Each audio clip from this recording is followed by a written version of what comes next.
Nomenclature नामकरण class 10 का हम पढ़ने वाले हैं एकदम आसान तरीका से, जीरो से लेकर के, जो आपको आसानी से समझ में आ जाएगा। चलिए हम शुरू करते हैं कार्बन से। तो कार्बन से शुरू करते हैं। कार्बन जो होता है ये कैसा होता है, 4 वैलेंसी होता है। कार्बन की वैलेंसी कितनी होती है, 4। इसे हम टेट्रावैलेंट कहते हैं, टेट्रावैलेंट कहते हैं। टेट्रा मतलब 4, वैलेंट मतलब वैलेंसी, कार्बन की 4 वैलेंसी। एग्जांपल हम देते हैं CCl, CBr, I। यहां अगर कुछ नहीं है तो कार्बन के साथ हाइड्रोजन जरूर जुड़ता है, क्योंकि जिधर कार्बन हो उधर हाइड्रोजन जरूर उपस्थित होता है। जैसे अगला CHHH मेथेन, इसे मास गैस भी कहते हैं। आगे हम देखते हैं, इसमें जो हम सबसे पहले जो मेरा जरूरी चीज है रूट वर्ड। तो हम रूट वर्ड कहते किसे हैं, रूट वर्ड। ये जो रूट वर्ड है, हम रूट वर्ड सबसे जरूरी चीज है। ये 10 तक हम लिखेंगे, जो आपको याद करना होगा। एक बार मेरे साथ बोलेंगे तो आप लोग को याद भी हो जाएगा। जैसे अगर 1C है लिखा होगा तो मेथ, मतलब कार्बन की संख्या अगर 1 हो तो मेथ होगा, कार्बन की संख्या 2 तो एथ, मतलब C। कार्बन की संख्या कितना हुआ, 2। अगर कार्बन की संख्या जहां 2 दिखेगा वहां हम क्या बोलेंगे, एथ। कार्बन की संख्या 3 हो तो प्रोप, 4 हो तो ब्यूट, मतलब C। कार्बन की संख्या 3 C। कार्बन की संख्या कितना हुआ, 3 हो, इसे हम क्या बोलेंगे, प्रोप। 5, कार्बन की संख्या अगर 5 है तो होगा पेंट। 6 है तो होगा हेक्स। 7 है तो होगा हेप्ट। 8 है तो ऑक्ट। 9 है तो नन। 10 है तो होगा टेक। इससे आगे भी होता है, जैसे कि अगर 11C है तो होता है अनडेक। 12C है तो होता है डुडेक। हमें पढ़ना मात्र है कहां तक, 10 तक। 10 तक हमें पढ़ना है। चलिए एक बार और बोलते हैं। 1C मेथ, कार्बन की संख्या 1 है तो मेथ होगा 2 तो eth. 3C prop, 4C but, 5C pent, 6C hex, 7C hept, 8C oct, 9C non, 10C dec. ये होती है कार्बन की संख्या। ये हम लिखते हैं रूट वर्ड में। आगे हम देखते हैं, आगे हम देखते हैं यहाँ पे एग्जाम्पल, कि अगर कार्बन और कार्बन के बीच सिंगल बॉन्ड, मतलब C। कार्बन और कार्बन के बीच सिंगल बॉन्ड हो तो इसमें हम लगाते हैं N। कार्बन और कार्बन के बीच डबल बॉन्ड तो हम लगाते हैं इन। कार्बन और कार्बन के बीच ट्रिपल बॉन्ड तो हम लगाते हैं आयन। एग्जाम्पल में हम देखते हैं, एग्जाम्पल में अगर लिखा हुआ है CH3। चलिए इसको हम आसान तरीका से और समझते हैं। C single bond C। यहाँ पे इस कार्बन की वैलेंसी 1, मतलब 3 वैलेंसी घट रहा है, हम हाइड्रोजन देकर के पूरा करेंगे। इस कार्बन की वैलेंसी 1, 3 वैलेंसी घट रहा है, हम हाइड्रोजन देकर के पूरा करेंगे। कार्बन की 4 वैलेंसी हो गया, हम शुरू में लिख दिए थे कार्बन टेट्रावैलेंट होता है। तो CH3। कार्बन की संख्या 2, तो कार्बन की संख्या अगर 2 है तो हम क्या लिखते हैं, एथ। कार्बन और कार्बन के बीच सिंगल बॉन्ड है तो हम क्या लगाएंगे, एन, एथेन। अगला एग्जांपल C और C। इस कार्बन की वैलेंसी 1 है, 3 हाइड्रोजन लगाएंगे। इस कार्बन की वैलेंसी 2 है तो हम इसके साथ 2 हाइड्रोजन लगाएंगे, 4 हो जाएगा। इस कार्बन की वैलेंसी 1 है, 3 हाइड्रोजन लगाएंगे। कार्बन की संख्या 3, 1 2 1 2 3। कार्बन की संख्या अगर 3 है तो हम लिखते हैं प्रोप। कार्बन के बीच सिंगल बॉन्ड है तो हम लिखेंगे N, प्रोपेन। अगर कार्बन और कार्बन के बीच डबल बॉन्ड है तो इस कार्बन की वैलेंसी 2, जब कार्बन की वैलेंसी 2 है तो हम हाइड्रोजन देकर के वैलेंसी इसका पूरा करेंगे 4। इस कार्बन की वैलेंसी 2 तो हाइड्रोजन देंगे CH2। ये कार्बन 2 है, 2 के लिए हम लिखते हैं एथ, डबल बॉन्ड के लिए हम लिखते हैं एथी, ऐसा कुछ। आगे आगे हम देखते हैं, अगर कार्बन कार्बन के बीच ट्रिपल बॉन्ड हो, जब कार्बन कार्बन के बीच ट्रिपल बॉन्ड हो तो इस कार्बन की वैलेंसी 3, एक हाइड्रोजन देकर के 4, इस कार्बन की वैलेंसी 3, एक हाइड्रोजन देकर के 4। कार्बन है 2, 2 के लिए हम क्या लिखते हैं एथ, ट्रिपल बॉन्ड के लिए हम लगाते हैं आयन, इथाइन। यहाँ तक दिक्कत? चलिए, कोई दिक्कत नहीं होगा, समझ में आ रहा होगा आप लोग को आसानी से। चलिए हम आगे देखते हैं, इसको मिटा दें, अगर स्क्रीनशॉट लेना चाहते हैं तो ले लें।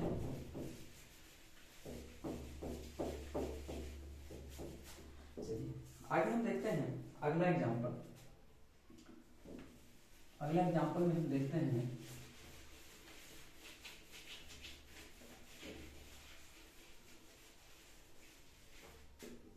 अगला एग्जांपल देखते हैं यहाँ पे कि CH3 C single bond C single bond C C, clear? ऐसा कुछ है। आगे यहाँ पे हम देते हैं double bond C single bond C single bond C और C, 4 कार्बन 4 कार्बन, इसमें हम यहाँ डबल बॉन्ड देते हैं। इस कार्बन की वैलेंसी 1 H3, इस कार्बन की वैलेंसी 2 H2, इस कार्बन की वैलेंसी 3 H, इस कार्बन की वैलेंसी 2 H2, क्लियर? इस कार्बन की वैलेंसी 1 H3, इस कार्बन की वैलेंसी 3 H, इस कार्बन की वैलेंसी 3 H जाएगा, इस कार्बन की वैलेंसी 1 H3। चलिए हम नामकरण करते हैं 1 2 3 4। इसका नोमेनक्लेचर सबसे बड़ी बात है कि इसमें हम काउंटिंग किधर से करेंगे, इधर से या फिर इधर से। तो सबसे ज्यादा जो हम प्राथमिकता देते हैं डबल बॉन्ड को, इसको डबल बॉन्ड या ट्रिपल बॉन्ड। जिधर से अगर हम देखेंगे डबल बॉन्ड नजदीक आ रहा है, काउंटिंग हम उधर से शुरू करेंगे। तो अगर इधर से हम देखते हैं कि 1 2 3 3 नंबर पे डबल बॉन्ड आ रहे हैं, देखिए इधर से काउंटिंग करते हैं तो 1 नंबर पे डबल बॉन्ड आ रहे हैं, इसमें 1 2 2 नंबर पे डबल बॉन्ड, इधर से 1 2 नंबर पे डबल बॉन्ड। तो इसको हम काउंटिंग करते हैं इधर से 1 2 3 4, इसको इधर से कर लो या फिर इधर से कर लो, 1 2 3 4, इधर से भी करते हैं 2 नंबर पे डबल बॉन्ड, इधर से भी कर रहे हैं तो 2 नंबर पे डबल बॉन्ड आ रहा है। तो इसका नाम क्या, इसका नामकरण कैसे होगा, टोटल कार्बन 4 4 के हम लिखते हैं ब्यूट। डबल बॉन्ड कहाँ पे है, 1 नंबर पे, डबल बॉन्ड के लिए हम क्या लगाते हैं इन। तो 1 है तो 1, नहीं भी लिखेंगे तो कोई दिक्कत नहीं है, क्या होगा ब्यूटीन। इसमें 4 कार्बन के लिए क्या होगा ब्यूट। डबल बॉन्ड कहाँ पर है, 2 नंबर पर, हम क्या लिखेंगे डबल बॉन्ड के लिए इन। कार्बन के डबल बॉन्ड 2 नंबर पे है, 3 नंबर है, सबसे कम नंबर को हम दर्शाते हैं, तो सबसे कम नंबर कितना है 2 है, ये इन। डबल बॉन्ड के लिए हमने लिख दिए इन। कार्बन की संख्या 1 2 3 4, कार्बन की संख्या 4, हाइड्रोजन की संख्या 3 3 4 5 6 6 7 8, C4H8, इधर से C4H8 3 4 5 3 8, C4H8। मॉलिक्यूलर फार्मूला की अगर बात किया जाए, मॉलिक्यूलर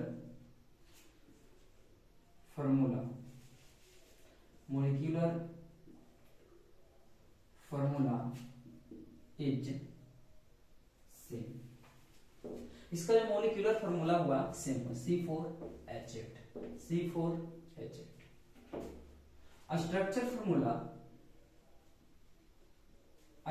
फार्मूला इज डिफरेंट। इसका जो स्ट्रक्चर फार्मूला हुआ अलग अलग हुआ। कैसे? इस स्ट्रक्चर में हमने देखे हैं कि single bond 1 number, double bond 1 number पे, इसमें हम क्या देखें डबल बॉन्ड 2 नंबर। इसे हम क्या कहते हैं आइसोमेरिज्म, समव्यपता।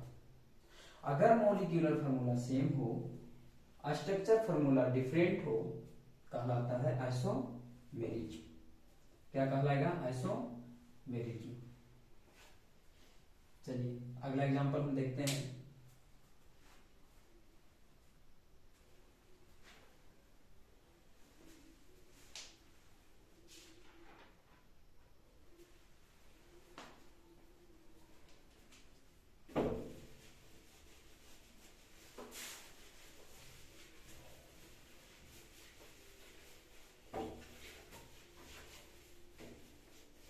अगला एग्जाम्पल देखते हैं।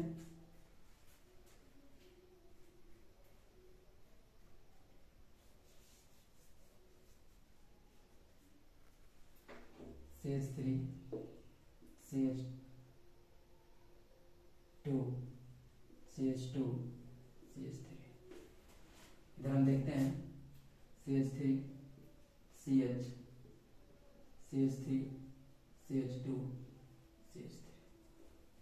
इसमें मेन चेन कौन होगा? तो मेन चेन की क्या होती है? Longest chain. Longest carbon carbon chain is called main chain. Longest chain, इसका मेन चेन जो होगा ये क्या होगा? Longest chain. तो लॉन्गेस्ट चेन क्या है? ये इसमें अगर लॉन्गेस्ट चेन की बात करूं तो 1 2 3 4, एक नहीं, इसमें 4 ही कार्बन 1 2 3 4 1 2 3 4 1 2 3 4। इसकी जो मेन चेन होगा ये मेन चेन। ये क्या होगा कि इसको ऑर्गेनिक केमिस्ट्री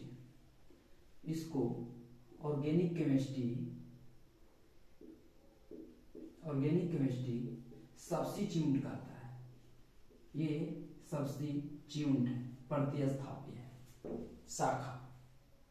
ऑर्गेनिक केमिस्ट्री इसको क्या कहता है? शाखा, सब्स्टिट्यूट करता है। तो इसका नोमेनक्लेचर करते हैं 1 2 3 4 ब्यूट। कार्बन कार्बन के बीच सिंगल बॉन्ड, तो हम लगाते हैं N। किधर 1 2 3। हम क्या देखेंगे? ये सब्स्टिट्यूट किधर से नजदीक आ रहा है। अगर इधर से हम काउंटिंग करें तो 1 2 2 नंबर पे आ रहा है, इधर से काउंटिंग करें तो 1 2 2 नंबर पे आ रहा है। तो हम काउंटिंग इधर से कर लो या फिर इधर से कर लो, बात बराबर 1 2 3। इसका जो नाम लिखाएगा 2। ये है क्या? तो CH3। तो CH3 है, कैसी है? तो मिथाइल। कार्बन की संख्या 1 और सब्स्टिट्यूट के रूप में अगर रहता है तो हम लगा देते हैं वायर। क्या होता है? मिथाइल। तो कई नंबर पे मिथाइल है? 2 methyl. Total carbon main chain में 3 के लिए हम लिखते हैं प्रोप, और सिंगल बॉन्ड है तो इसके लिए लगाते हैं N, प्रोपेन। क्लियर? जैसे यहाँ पे हम देखें कि अगर ये C4H10, इधर भी क्या है? C4H10। अगर मॉलिक्यूलर फॉर्मूला की बात किया जाए, मॉलिक्यूलर फॉर्मूला इज सेम। वही अगर स्ट्रक्चर फॉर्मूला की बात किया जाए, ये नॉर्मल ब्यूटेन, ये साधारण चेन हुआ, ये सब्स्टिट्यूट वाला चेन, शाखा वाला चेन। लेकिन दोनों में, इसमें भी कार्बन C4H10 है, इसमें भी C4H10 है। मॉलिक्यूलर फॉर्मूला दोनों का सेम।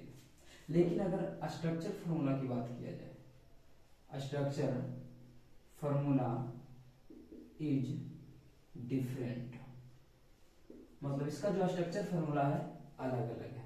तो इसे हम क्या कहते हैं? आइसोमेरिज्म कहते हैं, समव्यक्ता। आइसोमेरिज्म, समव्यक्ता। चलिए हम अगला एग्जांपल देखते हैं।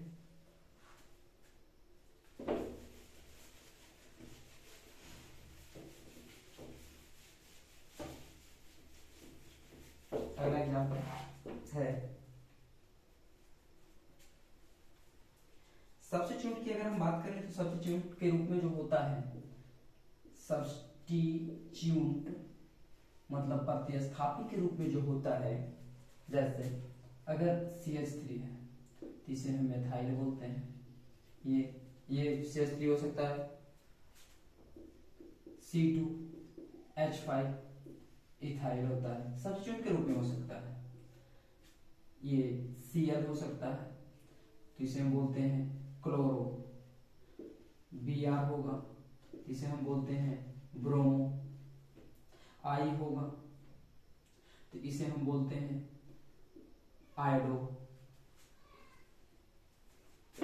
NO2 होगा, तो इसे हम बोलते हैं नाइट्रो, ऐसा कुछ। ये सब सब्स्टिट्यूट में देखने के लिए मिलेगा। F होगा, इसे हम बोलते हैं फ्लोरो। ये सब सब्स्टिट्यूट में देखने के लिए मिलता है। क्लियर? आगे हम देखते हैं, आगे अगला एग्जांपल हम देखते हैं कि अगर रहा CH3 CH CH CH 1 2 3 4 CH CH, और यहाँ देते हैं CH3 CH3, ऐसा कुछ है, ऐसा कुछ है। यहाँ पे वैलेंसी 2, यहाँ पे 2, यहाँ वैलेंसी 2, यहाँ पे वैलेंसी 1 2 3, हाइड्रोजन 4 3, यहाँ पे 3। ये एग्जांपल, तो ये एग्जांपल जो है हम देखते हैं इसमें। अब ये क्या है? सब्स्टिट्यूट। ये क्या है? सब्स्टिट्यूट। कैसा सब्स्टिट्यूट है? तो ये मिथाइल है। ये कैसा सब्स्टिट्यूट है? ये मिथाइल सब्स्टिट्यूट है। अब काउंटिंग करना हो तो काउंटिंग हम किधर से करेंगे? जिधर से सब्स्टिट्यूट नजदीक होगा। ये longest chain is called main chain. Carbon की सबसे लंबी श्रृंखला को हम मुख्य श्रृंखला कहते हैं। तो कार्बन की सबसे लंबी श्रृंखला ये हो, तो कार्बन की सबसे लंबी श्रृंखला को मुख्य श्रृंखला कहते हैं। तो कार्बन की सबसे लंबी श्रृंखला में टोटल कार्बन की संख्या 1 2 3 4 5 6। कितने कार्बन? 6। सब्स्टिट्यूट की बात करें, सब्स्टिट्यूट 1 2 2 नंबर पे आ रहा है, इधर से 1 2 2 नंबर पे सब्स्टिट्यूट। कहीं से भी काउंटिंग करें बात बराबर है, इधर से काउंटिंग कर ले या इधर से काउंटिंग कर ले, दोनों तरफ से काउंटिंग करें तो दिक्कत नहीं है, क्योंकि दोनों तरफ से 2 नंबर में यार 1 2 3 4 5 6। देखो 2 और 5 पे मिथाइल, 2,5 डाई मिथाइल, डाई हमेशा जगह है, CH3 दो जगह है, तो क्या होगा? Di methyl. मेन चेन में कार्बन की संख्या 6 के लिए हम लिखते हैं हेक्स, सभी जगह सिंगल बॉन्ड है, हो जाएगा हेक्सेन। 2,5 डाई मिथाइल हेक्सेन, ऐसा कुछ। अगला एग्जांपल हम देखते हैं। अगला एग्जांपल C Cl Br। इस कार्बन की वैलेंसी 1 है, 3 हो जाएगा। इस कार्बन की वैलेंसी 3 है, 4। इस कार्बन की वैलेंसी 3 4। इस कार्बन की वैलेंसी 1 3 हो जाएगा। अब काउंटिंग करते हैं तो 1 2, काउंटिंग करते हैं तो 1 2 2 नंबर पे सब्स्टिट्यूट मिला, 1 2 2 नंबर पे सब्स्टिट्यूट मिला, 1 2 3 4, 1 2 नंबर पे सब्स्टिट्यूट, 3 नंबर पे सब्स्टिट्यूट। इधर से काउंटिंग करें 1 2 3 4, 2 नंबर पे सब्स्टिट्यूट, 3 नंबर पे सब्स्टिट्यूट। तो दोनों तरफ से सेम नंबर पे सब्स्टिट्यूट आ रहा है। अब बात आती है कि हम काउंटिंग किधर से करें। जब इसमें समझ में नहीं आता हो तो यहाँ पे हम लगाते हैं अल्फा वेट करिए, अल्फा वेट करिए वर्ग क्रम के अनुसार। तो Br से होता है ब्रोमो, तो ब्रोमो लिखाता है B से। Cl से होता है क्लोरो, क्लोरो लिखाता है C से। अल्फाबेट में पहले B आता है तो हम काउंटिंग इधर से करेंगे। ये मेरा सही हुआ। तो 1 2 3 4 मतलब कि 2 ब्रोमो 3 क्लोरो, टोटल कार्बन 4 के लिए ब्यूट, सभी जगह सिंगल बॉन्ड के लिए ब्यूटेन। चलिए हम अगला एग्जांपल देखते हैं।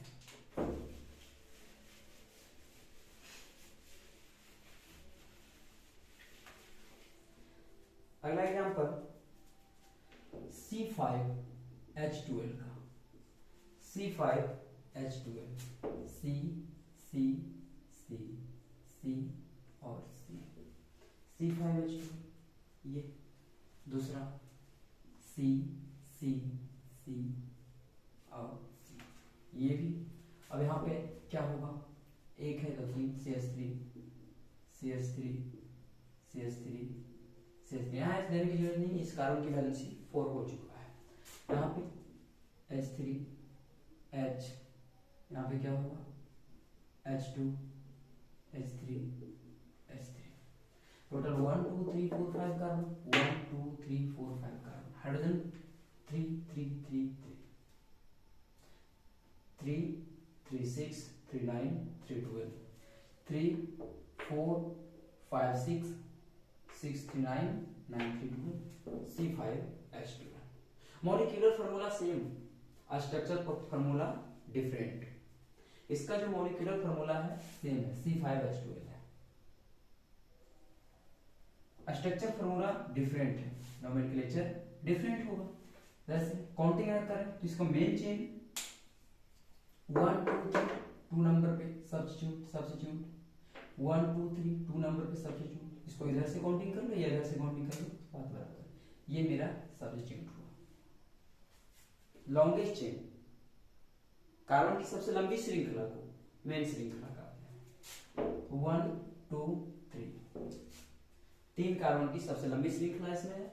2 नंबर पे सब्स्टिट्यूट दिख रहा है तो लिखाएगा 2, फिर से 2 नंबर पे तो कॉमा 2, 2 जगह तो है क्या लिखाएगा डाई मिथाइल।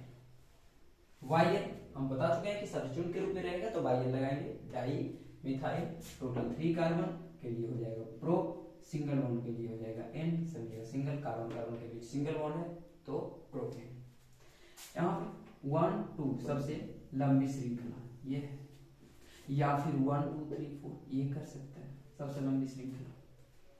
काउंटिंग 1 2 इधर से 2 नंबर पे, 1 2 3 इधर से 3 नंबर पे, तो जिधर से सब्स्टिट्यूट नजदीक होगा उधर से हम काउंटिंग करेंगे तो 1 2 3 4। क्या 2 नंबर पे क्या है मिथाइल, लिखाएगा 2 मिथाइल, 4 कार्बन के लिए ब्यूट, सिंगल बॉन्ड है तो एन ब्यूट। फिर मॉलिक्यूलर फार्मूला की बात किया जाए इसका, तो मॉलिक्यूलर फार्मूला जो होगा सेम होगा, C5H12। बात किया जाए C5H12, इसके अगर मॉलिक्यूलर फार्मूला की बात किया जाए, मॉलिक्यूलर फार्मूला इज सेम, लेकिन वही अगर हम स्ट्रक्चर फार्मूला की बात करें, स्ट्रक्चर फार्मूला इज डिफरेंट, इसका स्ट्रक्चर फार्मूला क्या होगा डिफरेंट होगा, अलग अलग होगा। तो अगर स्ट्रक्चर फार्मूला अलग अलग है तो नोमेनक्लेचर भी अलग अलग, तो इसे हम क्या कहते हैं आइसोमेरिज्म, इसे हम समव्यवस्था कहते हैं। चलिए आगे हम देखते हैं फंक्शनल ग्रुप, इसको मिटाते हैं। नोमेनक्लेचर का जो मेन है वो फंक्शनल ग्रुप ही डिसाइड करता है कि इसका नोमेनक्लेचर कैसे होगा। फंक्शनल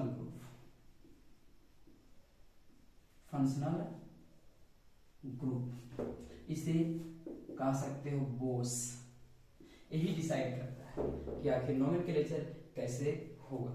तो हम कुछ इसमें पहले जो हम पढ़े इसके सिंगल बॉन्ड का जो पढ़े हैं फंक्शनल ग्रुप के पहले जो हम पढ़े हैं उसमें कुछ हम HW देख लेते हैं, आप लोग घर से बना लीजिएगा, प्रैक्टिस कीजिएगा घर में। चलिए 1 नंबर पहला C अपने से इसको बैलेंस कर लीजिएगा, C और C। दूसरा C 1 2 3 4 5 6 7 3 1 2 3। एक क्वेश्चन और देखते हैं,